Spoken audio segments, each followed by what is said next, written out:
Hello, my name is Paul Snooks, a co-founder of Worcester Environmental Group, known locally as WEG. We have three aims as a local registered charity. Number one is to enhance the biodiversity in the city. We face a biodiversity emergency and we need to do something about that as well as the climate emergency. And number two is to help people feel more connected with nature. Number three, to understand nature more. And when people feel more connected with and understand nature more, they want to take more care of it. And I want to give you 10 lessons that we have learned since 2018 when we started all of this. So the first thing is we started small. We started as an informal group, nothing formal at all, in the summer of 2018 after contacting a local professional ecologist to see if he could do a few local guided nature walks. We advertised the events on social media and through word of mouth. Very simple. And as you can see there, we just started doing these things and also made a few bat boxes under his guidance and put those up. So that's the first lesson, just start small. Second lesson, offer to help with a manageable project. So we found a manageable project that could help our community. In early 2019, we noticed a local orchard was being neglected after Worcester City Council didn't have any wildlife rangers anymore.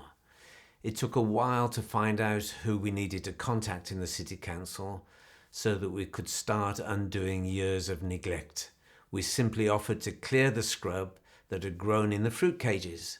Now, in 2024, it's a thriving traditional orchard with a beautiful developing wildflower hay meadow too.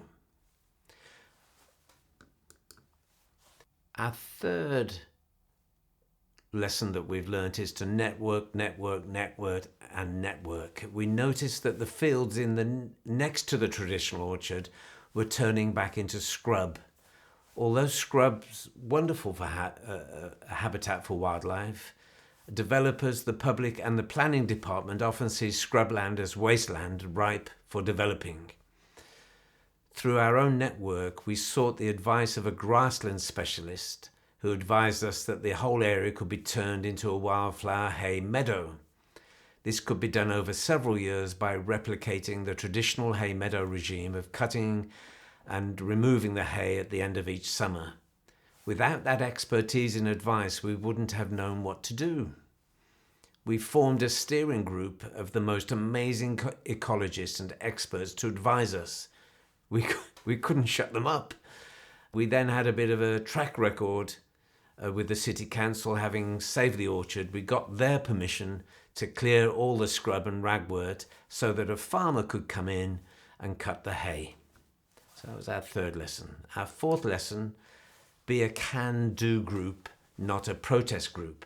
This area next to the orchard was turning back into scrubland, as we mentioned, and within 1 year, it started to turn back into a beautiful wildflower hay meadow with lots of wildflowers starting to explode. And, we've lost 97% of our traditional hay meadows since World War II. And here we're doing something about it in Worcester, and you can do the same. So we're just offering to help, building on what we'd already done with the orchard. We got advice from experts. You'll have them in your locality.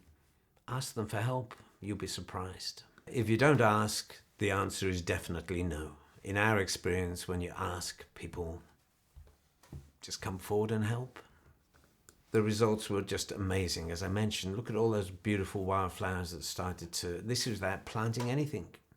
And actually, to tell you the truth, I wasn't sure about the advice we were getting. I was confident in the expert, and sure enough, just 1 year later, it was just turning back into a beautiful hay meadow. It's now swarming with butterflies and pollinators. every summer now. It's just beautiful. It's really joyous, actually. Point number 5, make it clear that people are at the heart of your project. We became a registered charity, Worcester Environmental Group, in January 2021 due to organisations asking us to help around the city. As you can see there, our logo is a person holding some green leaves. We have consistently given the clear and unambiguous message that people are at the centre of everything we do. We are helping our community to thrive in a flourishing natural environment. In fact, we're not trying to save the planet. The planet will be doing absolutely fine in another million years from now.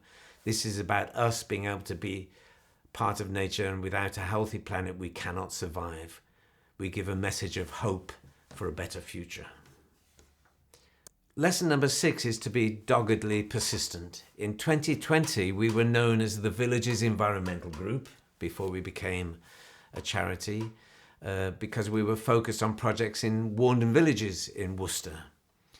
We had now proved ourselves to be a positive, can-do, reliable small group of volunteers. We now decided to make it what was potentially a big step, getting the council to agree to give us a 50-metre trial grass verge that would be managed for the environment.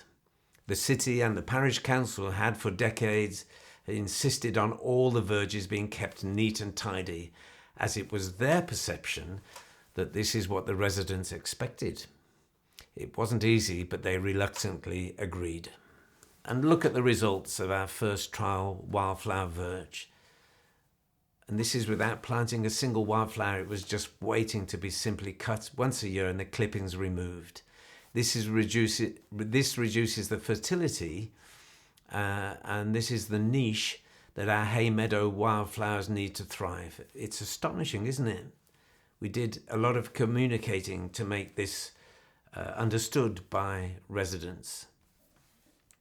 And that leads on to lesson number 7, communicate, communicate, and communicate. We can't emphasize enough how important it is to communicate with as many people as possible, in as many ways as possible.